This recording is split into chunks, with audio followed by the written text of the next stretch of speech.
Welcome to Festival Friday. So it is my great pleasure to welcome you here, and also I'm going to invite my first chatter of 23 to come up, and this is the director of the Tilco Strike, Dr. Cynthia Ashperger. All right, so thanks so much for joining me. You're welcome, Kim.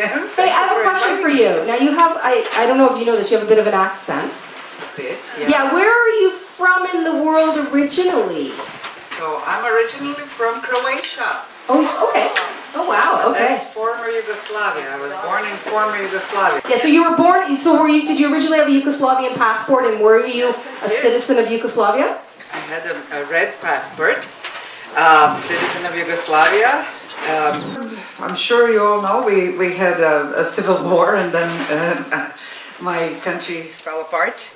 That was not working now too. It became Croatia. So Croatia is my country also. So yeah, that's where I'm from. I'm from Zagreb. I went to theater school in Zagreb, in Croatia, capital of Croatia. And then, yeah. So when did you come to Canada? So I'll ask you about your theatrical career in Croatia. You went to theater school, but were you kind of a bit of a well-known actress, young actress in Croatia? Yes, I was. I was very quickly, early in my school days, I became a well-known actor. And theater and film and television? Theater and film and television, okay. and radio. In those days we did radio plays too. I was, on covers of magazines, and people knew my name and that kind of stuff. I was getting a lot of scripts sent to me very early on, I got into theater school when I was 17. And this all started when I was 18, because the first summer I did a show, an independent show, which kind of catapulted me into, I guess, media. Like a version of stardom or celebrity. Yeah. So you could have stayed and had, does Croatia have an active and well-loved and well-taken care of theater and film and television scene? So you could have stayed there. Why did you come to Canada?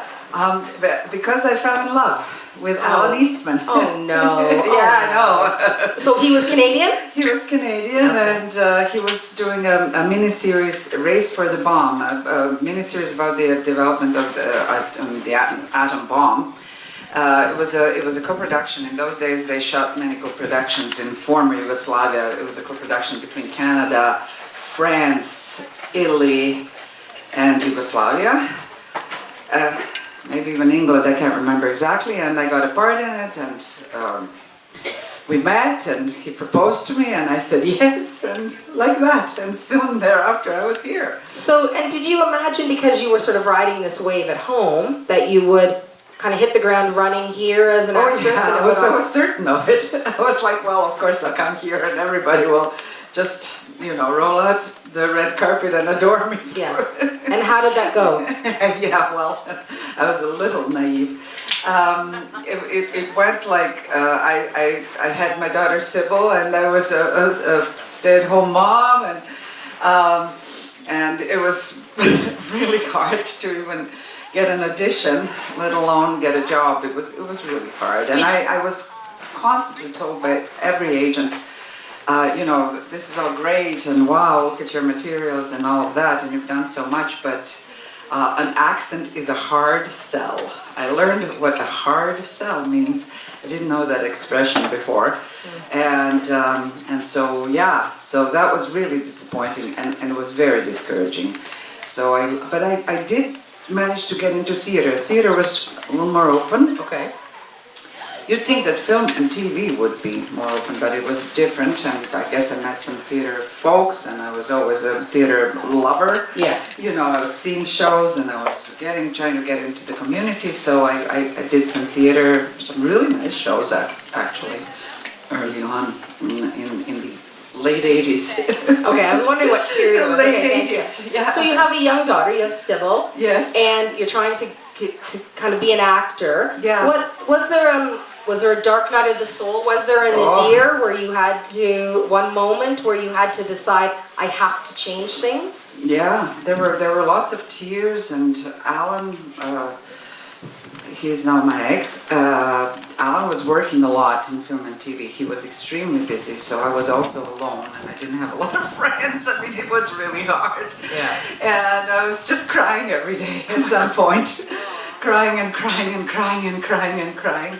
And at some point, somebody invited me to do a show in then still Yugoslavia, I think, yeah, in '89, and I said yes, and I went back, and they kind of just sucked me back and just kept offering me roles, and I said, well, I'll take this one too, and this one too, and Alan was like, we really tried to make it work, so then we rented a place in Zagreb, and Alan was working here and would come to Zagreb to kind of be with his family, so he was traveling a lot. It was like we were trying to do this two-continent family and have summers when I wasn't in the theater because I was in an ensemble, and we had a season from September to June, and then so we were thinking summers here, and then he'd be flying in, and all this craziness. It was really, really exhausting, I think, for everyone. At some point, you made a decision to step back from performance and go to uni.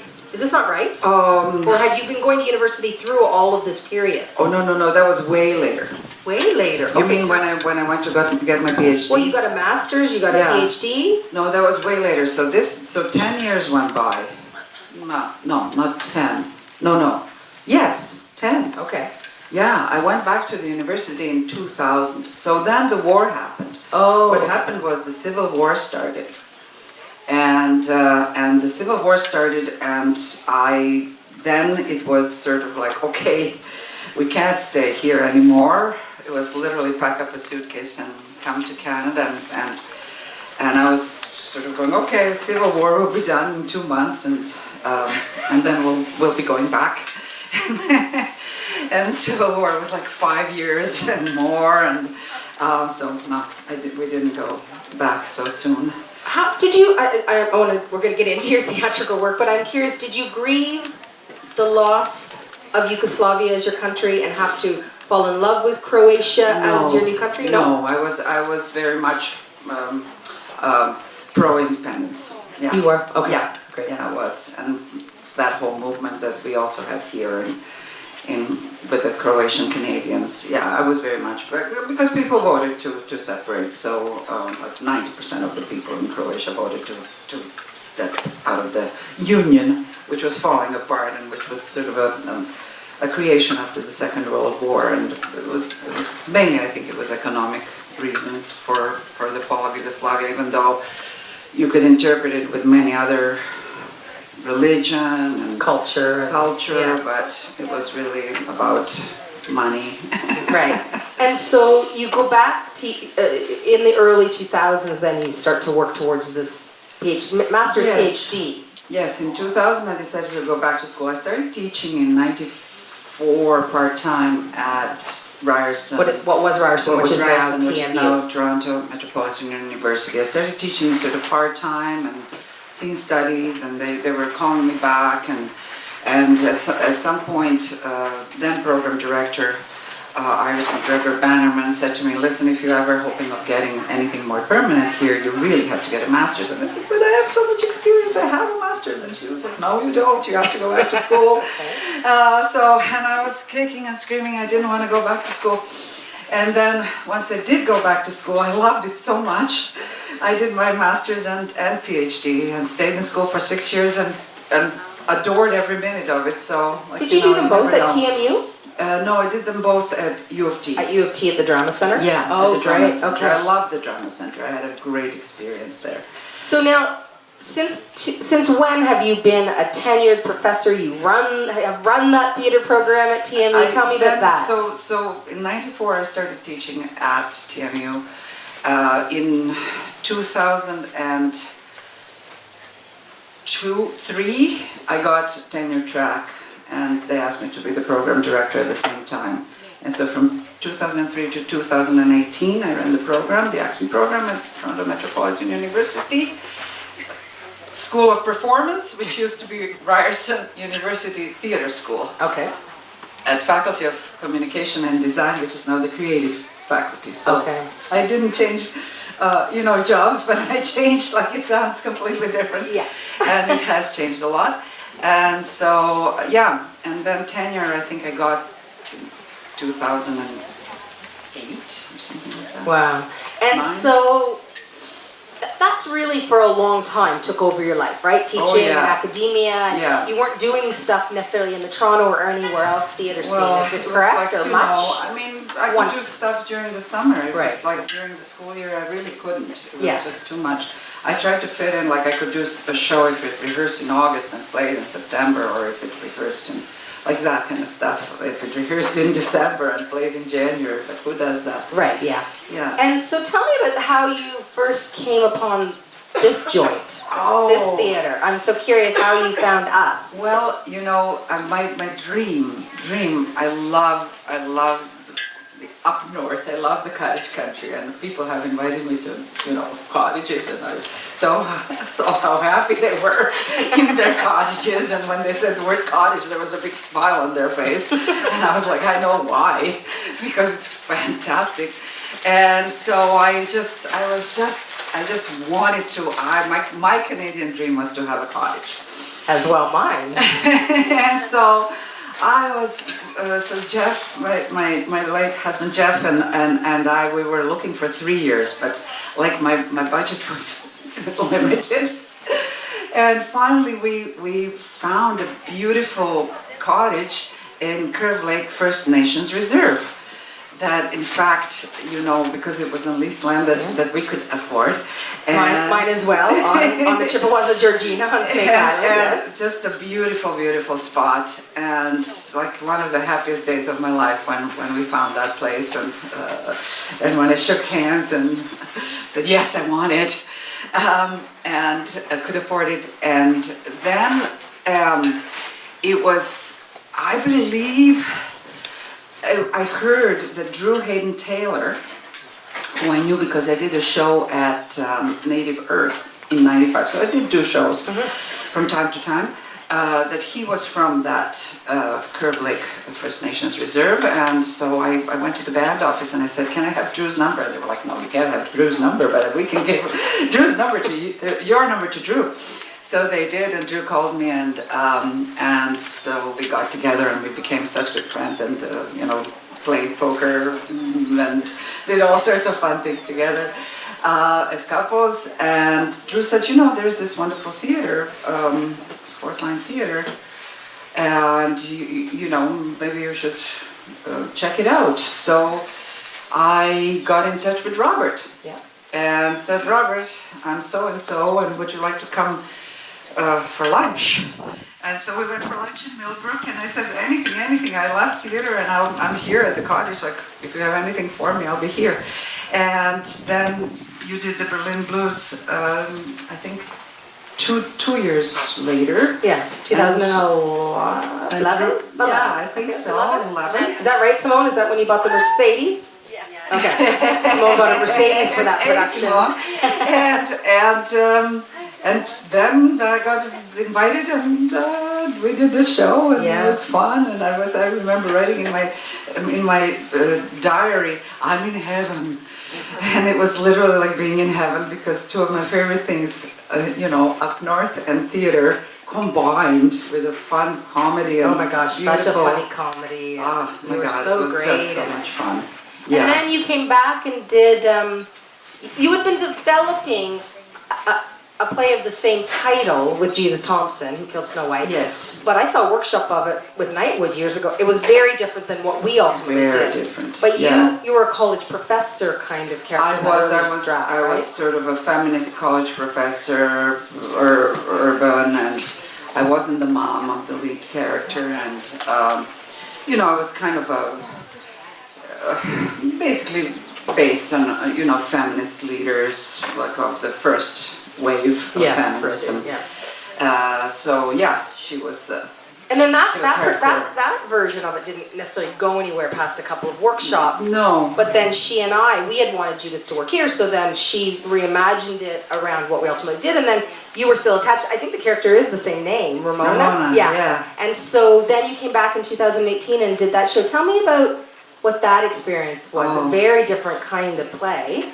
Wow, that was, well, first of all, I love Judith's writing, I love your directing, so that was pretty heavenly, again, and I could be at the cottage, and I remember I gave myself, like, every day for 3 hours, you're going to be working before you start for a month on the role. And you drove from Kirk, and like I an hour drove each from Kirk, way like every day. each way every day. I got up at like 5:30 to Oh my start God. driving, so I'm here for 8 o'clock in the morning for our I know, the rehearsals. second show, because we're sharing the space with the first show, it rehearses 3 weeks, 8 a.m. till 4 p.m.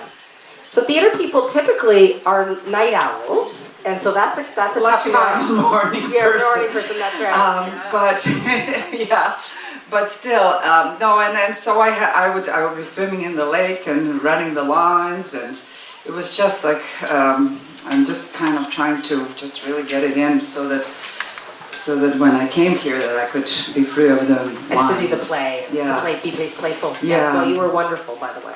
Thank you. Yes. And then we had, we had this play, Darcy Jenish, Yeah. Tilco Strike, and he started writing it for us, I think in 16, I want to say. Okay. And then you directed the workshop, our last breaking 2020. ground that we did. Yeah, we had a preview in person on March 8th, Yeah, I remember. and then the world shut down.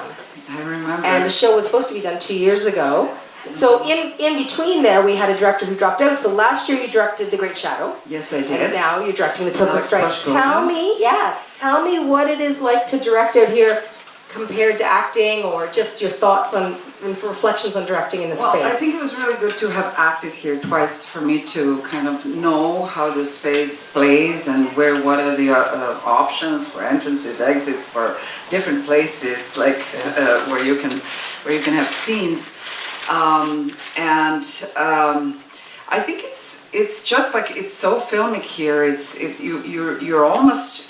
You are doing theater, of course, and you have audiences and all of that, but there is that aspect of real background and real farm, and so there's something very, like, it's a combination. It is epic.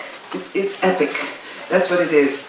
We say it is epic in nature. And it is, like you say, what it is. It is epic in nature. Yeah, we name it. It is huge. It is nature. It is huge casts. It is wonderful for a director because you have 3 dimensions, which you don't typically have. It's more 2-dimensional in A black box or a black proscenium? box. First of all, you have this different formation of the audience, with the proscenium sort of being more to what we would say stage left. Yeah, I call it a light thrust. I always Okay. say it's a bit like the Festival Theater, right? Yes, it's not it a is. full thrust, but it's a light thrust. You can't forget those green bleachers if you're not playing out the to green them. bleachers are very important. We have to always remember the green bleachers. And so, but there are dimensions, there's levels, there's height, there's width, there's the bridge, there's pathway. Yeah. So many different places that you can come in from and exit. And What do you think the biggest challenge of the space is? I would say it's the vocal challenge. I think that is the biggest challenge for an actor here. Yeah. I mean, on a windy night especially, it's so hard to get your voice to travel. Not when there's no wind, it's good. You can sometimes, if you're yelling, you can hear like the echo far away, which was really cool when I was going, Serena! Serena! In Who Killed Snow White, but on a windy night, it can be very challenging. Yeah. Very challenging. So, okay, would you call yourself a leading world expert in the Michael Chekhov and his technique? I would too, based on what I read, or I was reading and getting ready. Can you explain a little bit to us about who Michael Chekhov was and what the technique is? Because you used it in this show, and you used it last year in The Great Shadow. We did it for a week, and exploration. Michael Chekhov, so I don't know if people know about Konstantin Sergeyevich Stanislavski, but he's the father of the modern acting. And in Russia in 1900s, in Moscow Art Theater, he started sort of having the first psychological training so that we really took psychology into consideration and subtext. Like you might be saying one thing but thinking another thing, and that's what we do in life. We always have a text and a subtext. And so plays were written by Anton Chekhov, famous Russian, one of the most famous playwrights. And Stanislavski directed them and sort of invented his system so that Anton Chekhov's plays could be done well. And so it was a revolution, really, and we all still do that. Like everywhere in North America, we still are based on Stanislavski. Well, partly because of Michael Chekhov too. He was Stanislavski's genius student. So he was Anton's nephew. Okay, nephew, okay. And of course, mercilessly teased that he got into Moscow Art Theater because he was Anton's nephew. He was a Nepo baby. He was an early Nepo baby. yes. But he very soon became so beloved as an actor that when he played Hamlet, apparently the fans, theater was big then, there was no TV, the fans lifted his carriage and carried it all the way to his house, not let the horses carry his carriage. Wow. That kind of a star. Oh my God. He was a brilliant actor. But then he started drinking. And his father was an alcoholic too. And he basically started having these visions of himself, as he said, as a malevolent vessel of drunken egotism. I remember that quote from my PhD. And he said, I can't act anymore, I can't be this kind of person, I can't be this ego tripper. I have to teach, and I have to invent a method that kind of that somehow amends Stanislavski's method. He was a very spiritual person. He was an anthroposophist, Rudolf Steiner and anthroposophy. And he started learning about Rudolf Steiner's ideas about body-mind connection, yoga, sort of Buddhism, wisdom religions, and he started bringing all of that, which is also very present in our modern training. Body-mind connection is sort of, it's basic now, but it wasn't then. And eurythmy, learning 4 elements, water, fire, air, and earth, and then embodying them and using them as a basis for characterization and connecting to nature. These kind of ideas, he really brought the body into psychology. So that's how he amended Stanislavski. That was his main thing. He brought the body-mind connection and the body, especially body. He thought that the body was so smart and he knew so much. So he taught and taught and taught. He had his own studio. And then he got denounced because it was communism and people were denouncing people. He got denounced as a spiritualist and a religious person. And he had to essentially flee overnight. Him and his wife took a couple of suitcases and left Russia, like just made it basically because he would have gone to Siberia. And thus started his travels around Europe, and wherever he went, Lithuania, Latvia, France, Germany, where he worked with Max Reinhardt, at that time very famous director, and then England. And in England he settled and had some wonderful school in the Dartington Hall, where him and Rudolf Laban was teaching movement. Yeah, Laban technique, but not the 8 and Chekhov efforts, was teaching acting, and there was like Ballet Yost was there. Like there were some amazing artists of that time who wanted to sort of have a new school where they would have organic food and where they would have like, meditation and art and connection of body and mind, and they were really into something very visionary. And the people who had Darkington Hall, the Elmhurst, they were supporting all of that financially, and they had this vision. And then the Second World War started, and he had to run again. He didn't want to stay in England. He went to America, where he became coach to the stars. Okay. In Hollywood, and was also nominated for an Oscar for his role in a Hitchcock's movie, Spellbound. Oh wow! For a little professor, as he called them, my little old professors. He played little old professors with accents, and so he was a coach to Marilyn Monroe, not just Strasberg. Not just Strasberg. Okay. Yeah, and she even left money to his widow in her will. Wow. Yeah, and let me jump forward, because I want you to explain how you use Michael Chekhov's method. Okay. The thing that I've observed in your rehearsals. So we're doing the taped playback process, which the taped playback process is not Michael Chekhov. This is how I basically. It's your process. It's my process, which I learned at a Michael Chekhov workshop from someone, so other people have used it, and it's basically to free the actor from. So the process is this: we